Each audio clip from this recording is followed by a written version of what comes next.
All right, and so now we advance to addition and subtraction with square roots here. And here we will learn how we can perform addition and subtraction when there are square roots involved.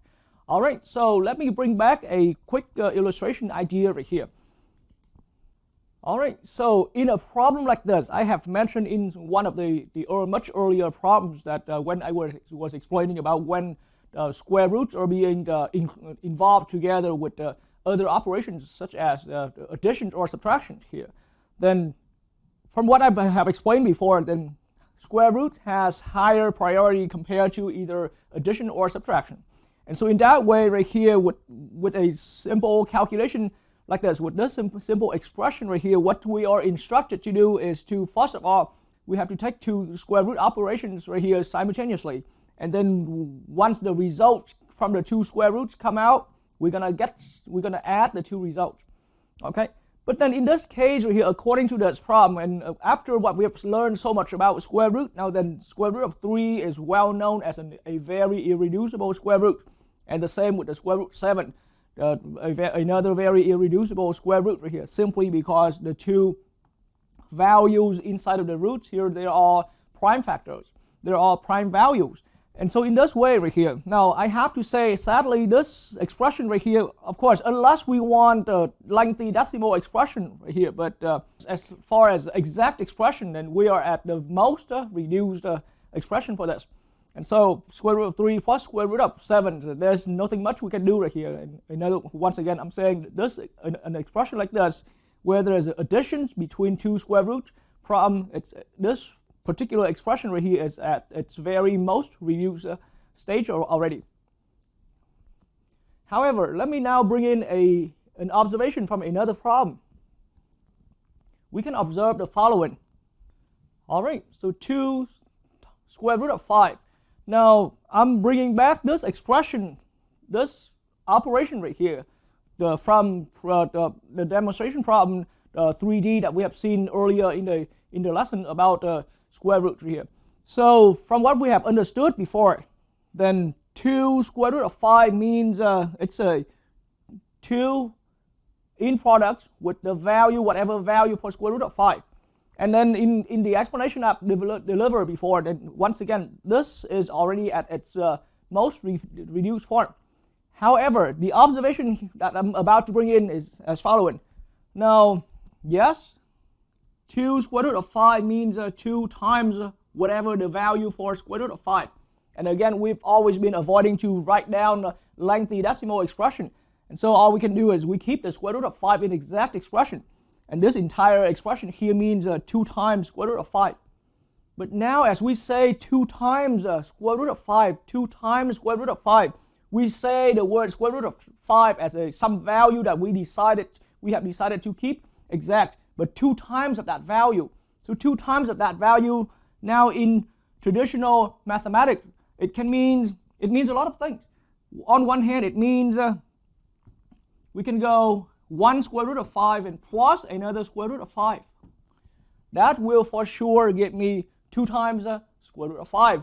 2 identical terms, square root of 5 plus with a square root of 5, that gives me a 2 times square root of 5. Or we can see 2 times square root of 5 as a 5 times of square root of 5. Take away 3 times a square root of 5. And then, so clearly, these are considered as like terms, and we can see that as 5 times of this quantity, subtract away 3 times of that exact same quantity. And so at this point right here, there are so many other ways we can write it.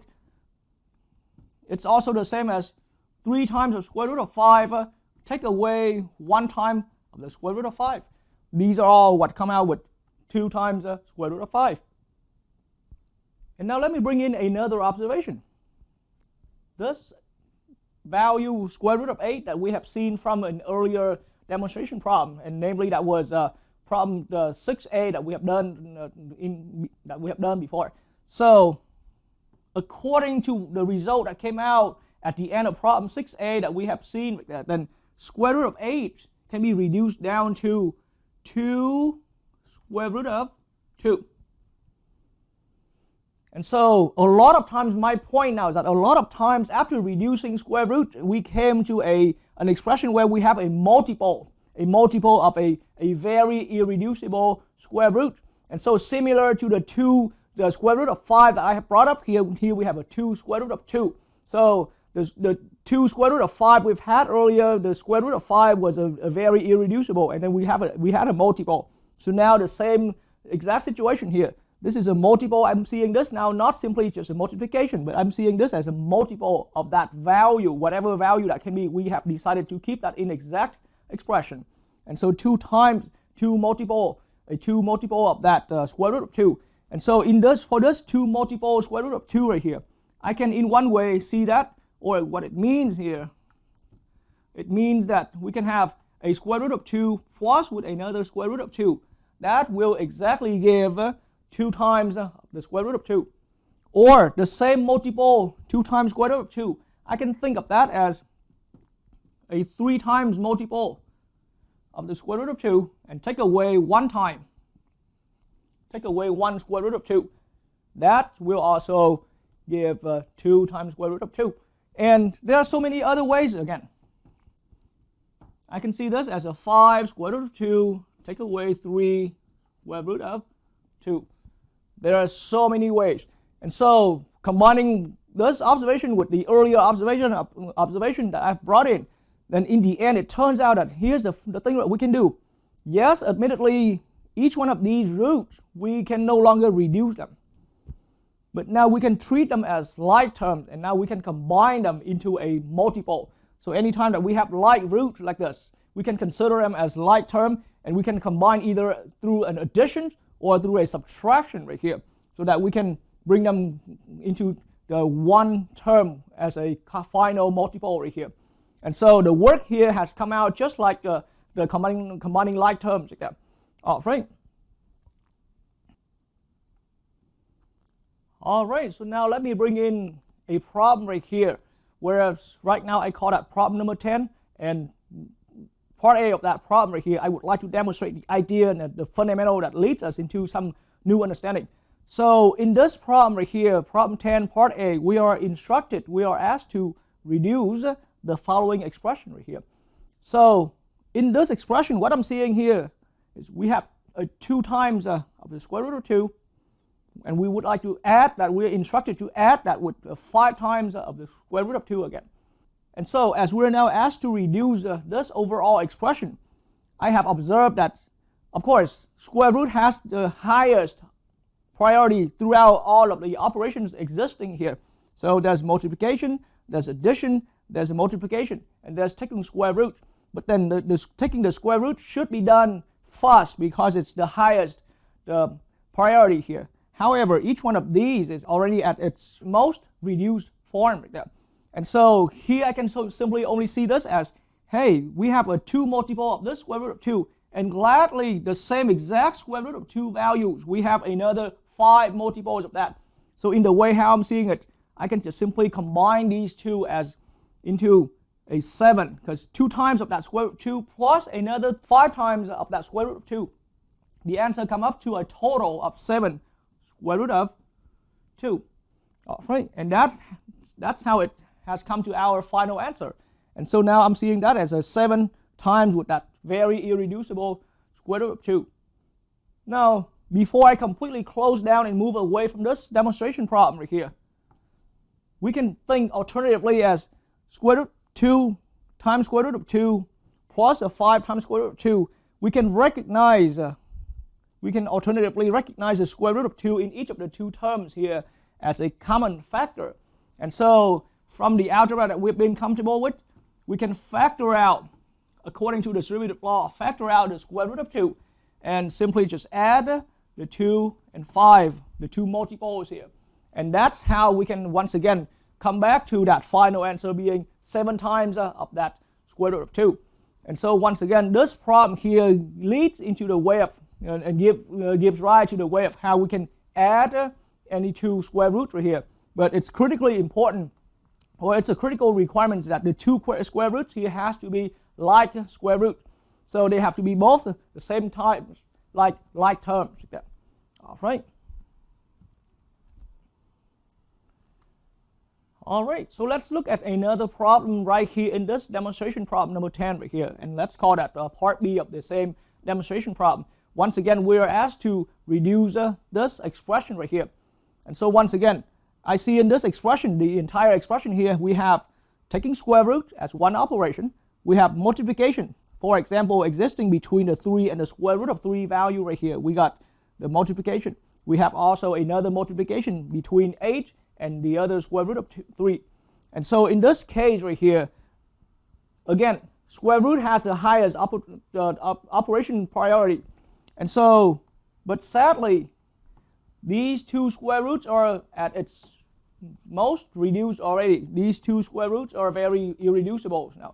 And so the only thing we can do now, okay, think about, and gladly they are like terms. And so think about 3 times or 3 multiple of that, 3 times multiple of that square root of 3. We take away 8 times of that exact same square root of 3. So square root of 3 is just some value that we know it has an existing value, but we have decided to keep it exact expression. So 3 times of that exact expression, take away 8 times of that exact expression. That's giving us minus 5 square root of 3. And that must be the final answer. Alternatively, we can think about, once again, using the distributive law, we can think about this expression right here, since we recognize square root of 3 being the common factor throughout the two terms here. We can factor that out, the square root of 3, and simply just subtract the two values, 3 and 8. So 3 minus 8, once again, that comes down to minus 5. And so minus 5 times of the square root of 3. Yeah.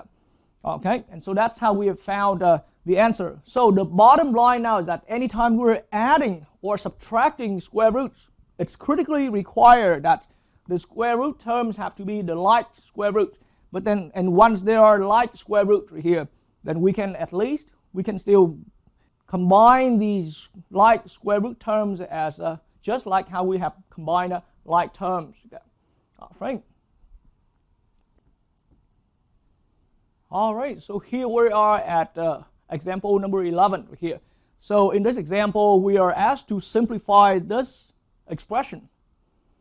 Okay, so learning from the illustration problem number 10 that we have done, the bottom line idea now is that anytime we have square root involved together with subtraction or addition, the first thing to look for is whether we're having like square roots. And once we recognize like square root, we simply are just gonna combine them just like how we have been combining like terms.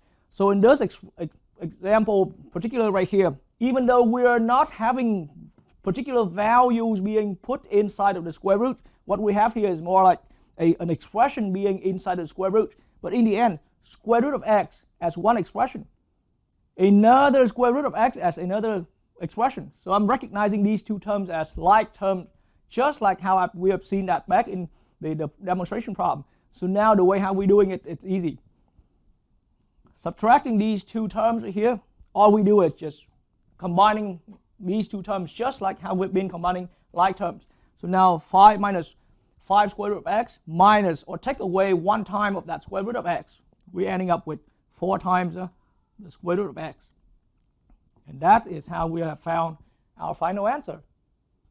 And optionally, you can also explain that, again, recognizing the square root of x here as a common factor between the two terms here, I can apply the distributive law to say that I can just simply subtract the 1 from the 5, because there's a factor of 1 right here.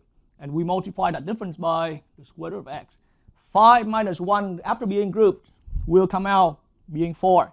And the square root of x terms in the multiplication remains. And that's how, once again, going that route, we're still going to end up with this exact same answer. All right, so now we're in another problem right here in example 11. Once again, we are asked to simplify. So what we're simplifying here is a square root of xy plus 4 times the square root of xy.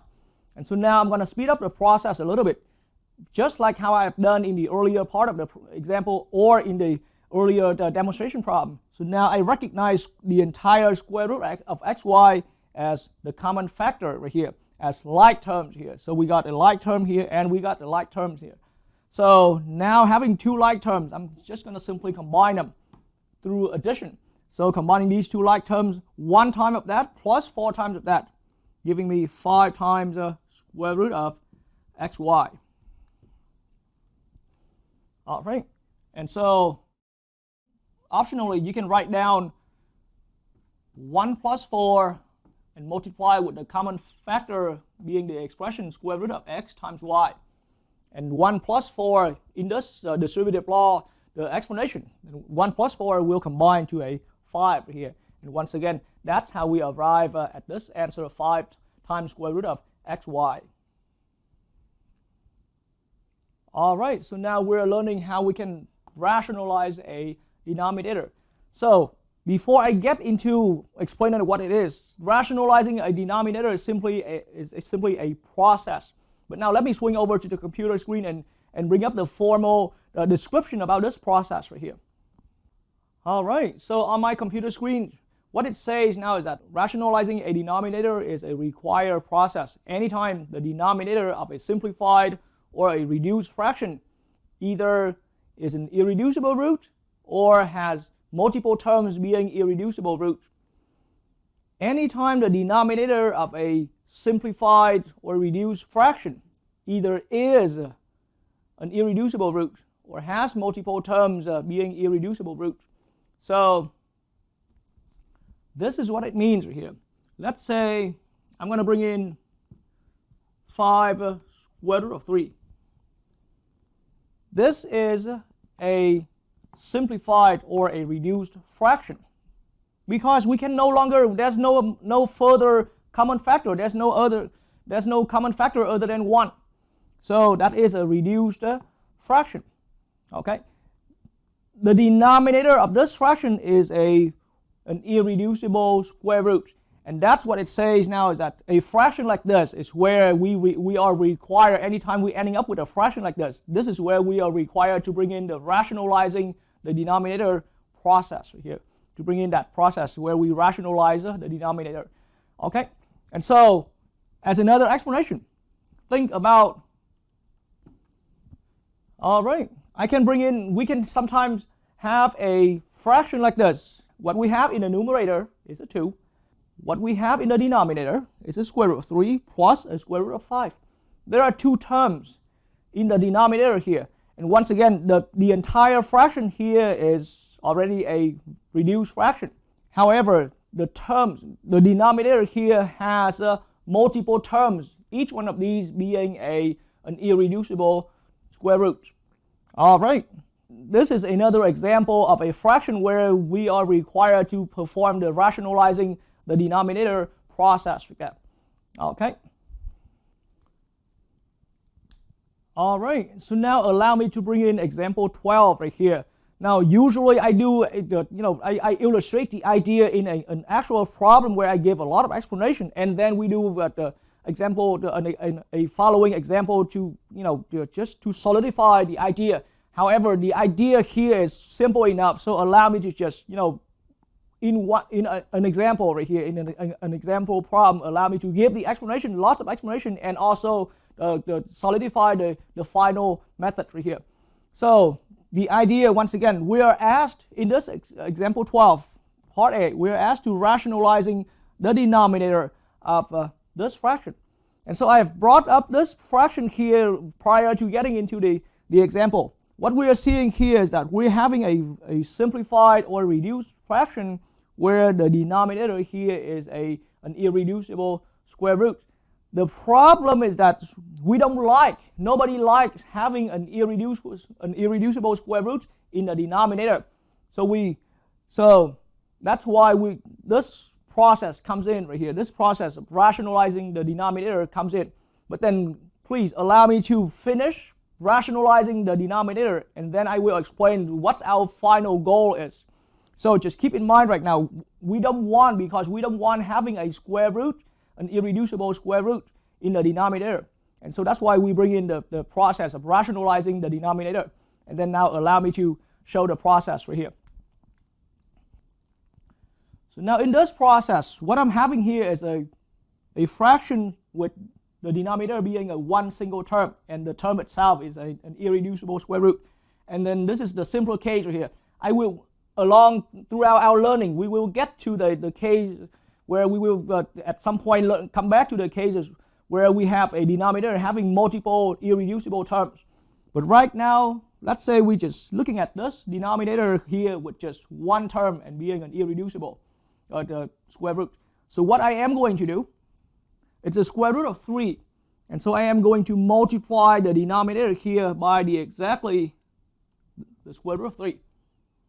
Now, in the rule of algebra, anytime we're multiplying an expression or a number or a value to the denominator or to the numerator, that's what I did here. I multiplied square root of 3 to the denominator.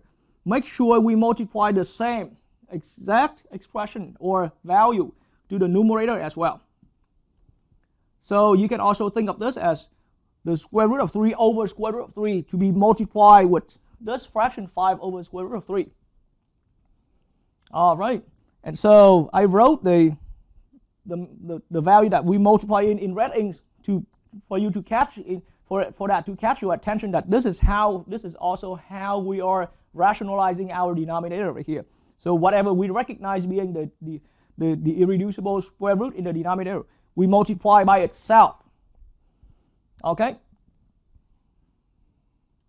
And now in the next step, when we're multiplying two fractions, I purposely explained that this is now understood as a fraction. When we're multiplying two fractions, a fraction to another fraction, numerator will be multiplied with numerator. The denominator will be multiplied with the denominators. So numerators multiplying together gives me 5 square root of 3. Multiplying the denominators together gives me square root of 3 times square root of 3. Now, applying what we have learned from the product property and we have done throughout so many demonstration problems and examples here, we can, for this denominator here, we can purposely combine them into one square root as following. Square root of 3 times 3 in the denominator. And the numerator, I'm leaving that without doing anything. The way it is. 5 times square root of 3. And so now further, what I'm seeing, 3 times 3 in the square root of the denominator here.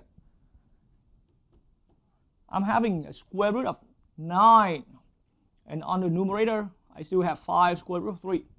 But square root of 9 now is easily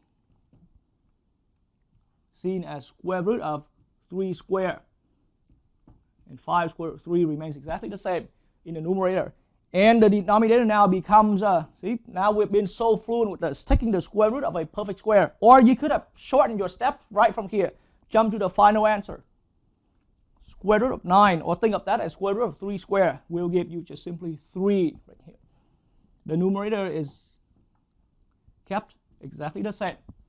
But now, ladies and gentlemen, viewing this lesson right here, this part right here, at the very last expression we are having here, the denominator, which is only one term, no longer has a square root, and it now has become an actual number free from the square root. And this is our goal right here. So now, in the beginning, we did not want to have an irreducible square root in our denominator. So we did our work. We apply our process here to bring our fraction into a form where the denominator is completely free from the square root. And so now, as we've gotten to this point right here, that is our final answer. And that's the process here, is the process that we rationalized a denominator.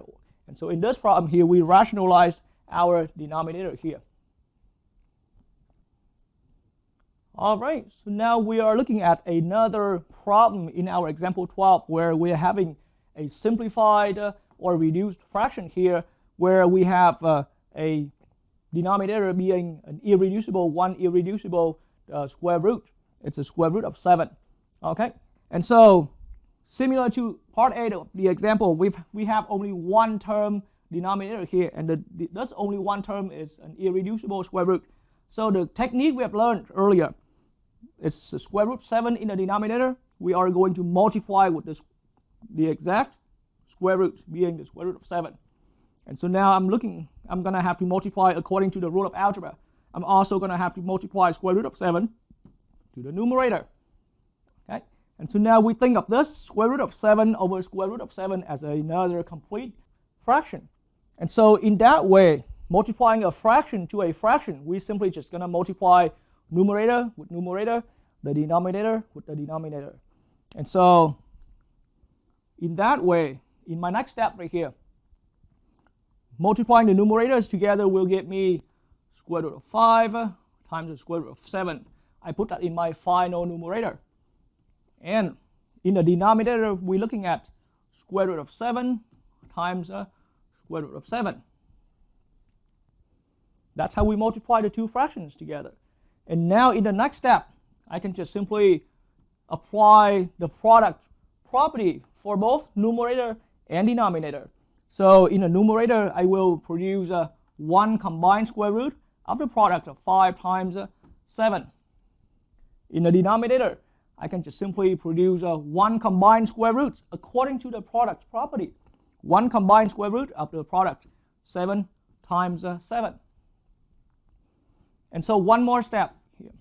According to so many illustration problems we have seen right here, this square root of a product can be thought of as square root of 35, as now this multiplication must be done before the square root. So now we're looking at the square root of 35. Now that's over. In the denominator here, inside the square roots, we must take the product first. So 7 times 7 is 49. And we have square root of 49. And so now, the square root of 35 in the numerator is also an irreducible square root. But the square root of the 49 here in my denominator here, 49 is a perfect square. It's a 7 square. So I'd rather now just explain that as a little note here. So 49 is understood as a 7 square. So taking the square root of a 7 square of a perfect square, we come out with just that, 7.